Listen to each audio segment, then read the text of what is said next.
আসসালামু আলাইকুম।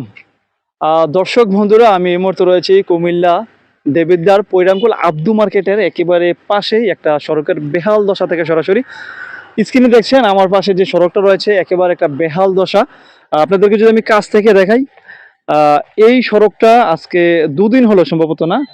গতকালকে এমন হয়েছে না এর আগের দিন? গতকালকে আমি এখানে এসে যতটুকু জানলাম, আমার বাম পাশে দেখছেন একটা ডুবা রয়েছে। ডুবা ঘাটি যেটাই বলেন আমাদের গ্রাম অঞ্চলের ভাষায় বলি।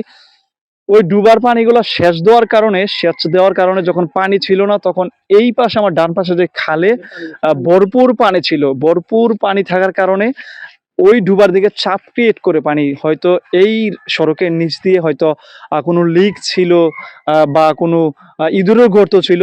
তখন এদিক দিয়ে পানি লিক করে আমরা যেভাবে সচরাচর দেখি যে নদীর ভাঙনগুলা যেভাবে ওঠে, যখন নদীতে ভরপুর পানি হয়, যখন নদীর ভাতগুলা ভেঙে যায় নিচে দিয়ে লিক থাকার কারণে, এইখানেও সেম হয়তো অবস্থা হয়েছে। নিচে দিয়ে লিক থাকার কারণে পানিগুলো ওইদিকে চাপ ক্রিয়েট করছে। একটা সময় যখন নিচের মাটিগুলা পানির সাথে সরে যায়, তখন হয়তো এই জায়গাটা নিচের দিকে ধসে পড়ে বা ধেবে যায়। এই যে দেখছেন কতটা বেহাল দশা। আর এই সড়ক দিয়ে, অর্থাৎ এই সড়কটা ১ কিলোমিটার একটা সড়ক। দেবিদ্বার পৈরাঙ্কুল থেকে সৈয়দপুর বাজার, পৈরাঙ্কুল আব্দু মার্কেট থেকে সৈয়দপুর বাজার পর্যন্ত ১ কিলোমিটার একটা সড়ক। সৈয়দপুর বাজার গিয়ে শেষ হয়েছে। এই সড়ক দিয়ে এই গ্রামের অসংখ্য হাজার হাজার মানুষ প্রতিনিয়ত চলাফেরা করে। সিএনজি, অটোরিকশা, মোটরসাইকেল যোগে চলাফেরা করে। আপনার পিক আপ, মালবাহী ট্রাক এবং ৩ চাকা ৪ চাকার যে লোড গাড়িগুলো রয়েছে মাল নেওয়ার জন্য, এই গাড়িগুলো কিন্তু এখান দিয়ে চলাফেরা করে।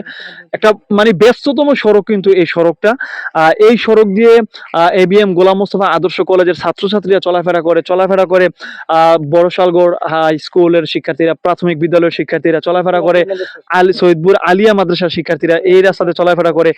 এবং যে বর্তমানে এইচএসসি পরীক্ষা চলতেছে, এইচএসসি পরীক্ষার অনেক শিক্ষার্থীরা কিন্তু বড়শালগড় এবিএম গোলাম মোস্তফা আদর্শ কলেজে যাতায়াত করে এই রাস্তা দিয়ে, আমি যতটুকু জানতে পারলাম এখানে এসে।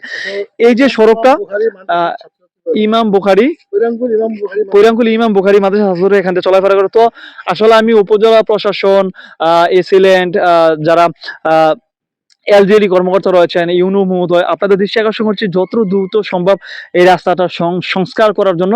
২০২৫-এর প্রথম দিক দিয়ে কিন্তু এই রাস্তাটা সংস্কার হয়, অর্থাৎ নতুনভাবে পিচ ঢালাই দেওয়া হয়। যদিও আগে থেকে রাস্তাটা ছিল, নতুনভাবে পিচ ঢালাই দেওয়া হয়। এখানে আসলে যতটুকু জানতে পারলাম, আমি স্থানীয়দের সাথে অবশ্যই কথা বলবো। আমি আসলে যতটুকু জানছি যে রাস্তার কাজে কোনো হয়তো দুর্বলতা ছিল না, কোনো ঘাবলা ছিল না। এবং আমি এসে দেখেছি এখানে আপনার এলজিইডি কর্মকর্তা একজন, তিনি এখানে এসে মাপজোক করছিলেন, কি সমস্যা এগুলা তিনি নোট করে নিয়ে গেছেন, ভিডিও করে নিয়েছেন। তো আমরা স্থানীয়দের সাথে কথা বলবো। প্রথমে মুরব্বির সাথে কথা বলি। আসসালামু আলাইকুম, আপনার নামটা যদি একটু বলতেন। আমার নাম আব্দুর রশিদ, আপনার গ্রাম? পৈরাঙ্কুল। কি করতেন আপনি, বা এখন কি? এখন তো কিছু করেন, আগে কি করতেন? এখন আগে চাকরি করতাম। চাকরি? কিসের চাকরি? আগে ছিলাম টিএনটিতে, ছিলাম আর্মি সাপ্লাইতেও ছিলাম, আবার আচ্ছা, কমান্ডারও আছি। তাহলে অনেক ভালো পর্যায়ে হয়তো একসময় ছিলেন। আসলে এই যে বেহাল দশাটা আমার দেখতেছি, এটা আসলে কিভাবে হয় আপনাদের? এটা সম্পর্কে কোনো রাস্তা যারা কাজ করে তাদের সম্পর্কে কোনো অভিযোগ আছে, না এইভাবেই নরমালি সমস্যাটা হয়েছে? নর্মালে হয়েছে কি, এটা রাস্তা যারা কাজ করে তারা কিভাবে হইলো ঘটনাটা? এটাও হয়েছে, ওই পুষ্করিণীটা হিসছে, এটার পানিটা সরালে এটা পানি ভর্তি হয়ে গেছে বৃষ্টি, তো নিচে যে গর্ত হয়ে আস্তে আস্তে ইয়ে করছে। আবার ইন্দুরও গাতও মাঝে ইয়ে আছে। এখন কি চাইতেছেন? এটা রাস্তাটা এখন তাড়াতাড়ি এটা করার জন্য আপনারা চাচ্ছেন। আমরা আরেকজনের সাথে কথা বলছি। আসসালামু আলাইকুম, ভালো আছেন? ভালো আছেন। আপনার নামটা যদি একটু বলতেন। আমি ডাক্তার শফিউল আলম চৌধুরী। পরিচয়টা যদি দিতেন। আমি ইউসুফপুর বিএনপির সাধারণ সম্পাদক। আপনি এই স্থানীয় এখানে? আমি এখানকার স্থানীয়। আসলে এটা কিভাবে হলো যদি একটু বলতেন। এটা আসলে রাস্তার এক পাশে খাল, অপর পাশে পুকুর। পুকুরের মাছ ধরার জন্য পুকুরের পানিটা যখন সেচ করে, তার কিছুক্ষণ পর থেকে নিচ দিয়ে আস্তে আস্তে পানি আসতে থাকে। একটা পর্যায়ে প্রবল বেগে পানি আসে এবং মাটি সরে যায় এবং রাস্তাটা নিচের দিকে ধসে পড়ে। যেমন নদীর বাঁধটা ছোট যেভাবে ধসে পড়ে, এরকম পরিস্থিতি হয়েছে আর কি। এটা মানে এটার জন্য কোনো অভিযোগ নাই আপনাদের? এ ধরনের তো অভিযোগ আমি কাকে অভিযোগ দেবো? অভিযোগ দেওয়ার মতো না, বরং আমরা চাচ্ছি নতুন সড়ক। এটা সংস্কার। এটা সংস্কার। এখন কি চাচ্ছেন, কার কাছে সংস্কার? আমরা উপজেলা প্রশাসন ইউনু সাহেবকে জানিয়েছি এবং ইউনু সাহেব বলেছেন যে ইঞ্জিনিয়ার সাহেব এখানে আসবে, এসে উনি দেখবে, হ্যাঁ, দেখে একটা সংস্কারের ব্যবস্থা করে। ইতিমধ্যে শুনেছি যে এলজিআরডির একজন কর্মকর্তা আমি এসে দেখেছি যে এলজিডি এসেছিলেন। কর্মকর্তা এসেছিল। তো উনি হয়তো দেখে গেছেন, মেজারমেন্ট করে গেছেন, দেখি উনি কতটুকু দায়িত্ব নিয়ে কাজ করবেন এটা হয়তো ভবিষ্যতে দেখা যাবে। আমরা চাই কাজটা একটু দ্রুত হোক, কারণ সাধারণ মানুষ অনেক ভুক্তভোগী হচ্ছে। স্কুল, প্রাথমিক বিদ্যালয়ের শিক্ষা, ছোট ছোট শিক্ষার্থীরা এদিক দিয়ে চলাফেরা করে, ইমাম বুখারি মাদ্রাসার শিক্ষার্থীরাও এদিক দিয়ে চলাফেরা করে, সৈয়দপুর আলিয়া মাদ্রাসার ছাত্রছাত্রীরা চলাফেরা করে, সেখানে আছে একটু বড়শালগড় হাই স্কুলের ছাত্রছাত্রীরা, বড়শালগড় আদর্শ কলেজের ছাত্রছাত্রীরা এদিক দিয়ে চলাচল করে। এছাড়া এখানে সৈয়দপুর বাজারটা আমাদের এলাকার একটা মানে খুব অতি প্রয়োজনীয় বাজার। প্রত্যেকদিন সকালে বাজারে হাজার হাজার লোকজন এদিক দিয়ে যায়, হ্যাঁ, এবং মালামাল নিয়ে, শাকসবজি বিভিন্ন যে মালামাল নিয়ে এই পিক আপ দিয়ে, ভ্যান দিয়ে এই বাজারে যাতায়াত করে। এই যে আমরা কিন্তু একেবারে জ্বলন্ত প্রমাণ দেখছি, এই যে দেখেন মোটরসাইকেল যুগে ওরা আসছে, ওরা কিন্তু জানে না যে এই সড়কটা ভাঙ্গে এইভাবে ধসে পড়েছে। ওরা কিন্তু এখন এসে আসলে অবাক হয়ে যাচ্ছে যে কিভাবে যাবে, জানি না ওরা আসতে পারবে কিনা। আপনি কথা কন্টিনিউ করেন। আসলে আমরা কল্পনা করতে পারি না আর কি, যে এই পরিস্থিতি হঠাৎ করে হয়ে যাবে আর কি। হ্যাঁ, তো আমরা নিরসনটা দ্রুত নিরসন চাই আর কি।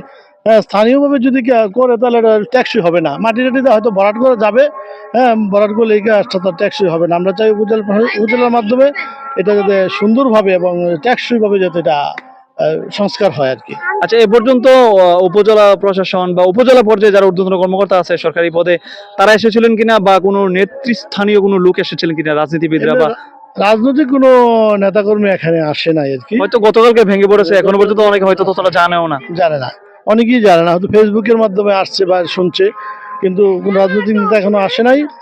আর আমরা এইভাবে জানাইও নাই, জানানো হয়েছে শুধুমাত্র ইউনূস স্যারকে যে উনি ব্যবস্থা করার জন্য আর কি। দর্শক, আপনাকে অসংখ্য ধন্যবাদ। দর্শক, আমি যদি একেবারে নেমে আপনাদেরকে জায়গাটা দেখাই, একেবারে একটা বেহাল দশা। কিন্তু আমি আরেকটা তথ্য এদিকে শুনছিলাম যে গতকালকে অটো পড়েছিল না, অটো হয়তো রানিং ছিল, রাত্রে না দিনই পড়ছিল, হয়তো খেয়াল করেনি বা রানিং এ ছিল, হঠাৎ আসছে। এই যে একটু আগে দেখলাম যে মোটরসাইকেল, উনি তো জানে না, হঠাৎ রানিং এ ছিল, হয়তো গাড়িগুলো এভাবে ভুলবশত পড়ে যায় একটা গাড়ি। তো আসলে এই রাস্তাটা দ্রুত ওনারা সংস্কার চায়। তো যারা সুহৃদবান ব্যক্তি আছেন আজকের এই ভিডিওটা শেয়ার করতে পারেন। এবং আমি আবারও বারবার বলছি, বরাবর মতো আবার বলছি, উপজেলা প্রশাসন, ইউনো মহোদয়, এলজিডি কর্মকর্তা যারা আছেন বা এসিলেন্ট অফিসার যারা আছেন, যারা এই কাজগুলো যারা করেন বা যাদের দায়িত্বে এই কাজগুলো করার পরে, আপনারা অবশ্যই বিষয়টা একটু বিবেচনা রাখবেন এবং দ্রুত এই কাজটা সমাধান করবেন, সংস্কার করবেন। কারণ এখান দিয়ে আমাদের যে আগামী দিনের ভবিষ্যৎ সুশিক্ষায় জাতির মেরুদণ্ড, আর সেই মেরুদণ্ডের যেই শিক্ষার্থীরা রয়েছে তারা কিন্তু এদিক দিয়ে প্রতিনিয়ত যাতায়াত করে, অসংখ্য মানুষ যাতায়াত করে, হাট বাজারে যায়। সৈয়দপুর বাজার অনেক পুরাতন একটা বাজার, এই বাজারে যাতায়াত করে। এখানে আসলে একটা বেহাল দশা না হয়, হয়তো যদি বৃষ্টি হয়, আল্লাহ না করুক, যদি বৃষ্টি হয় হয়তো এই রাস্তাটা আরো সমস্যা হয়ে যাবে, আরো এটার ভাঙ্গার পরিমাণ কিন্তু আরো দিন দিন বৃদ্ধি পেতে পারে, বাড়তে পারে। তো দ্রুত এটার সমাধান চাই। তো আমি এই মুহূর্তে এতক্ষণ পর্যন্ত আপনাদের সাথে ছিলাম এসএন মিডিয়া থেকে, মোহাম্মদ শাহানুর উদ্দিন। আপনারা যে যেখান থেকে আজকের এই ভিডিওতে যুক্ত রয়েছেন অবশ্যই ভালো লাগলে শেয়ার করতে পারেন এবং আপনাদের মূল্যবান মতামতটুকু কমেন্ট বক্সে জানাতে পারেন। আসসালামু আলাইকুম।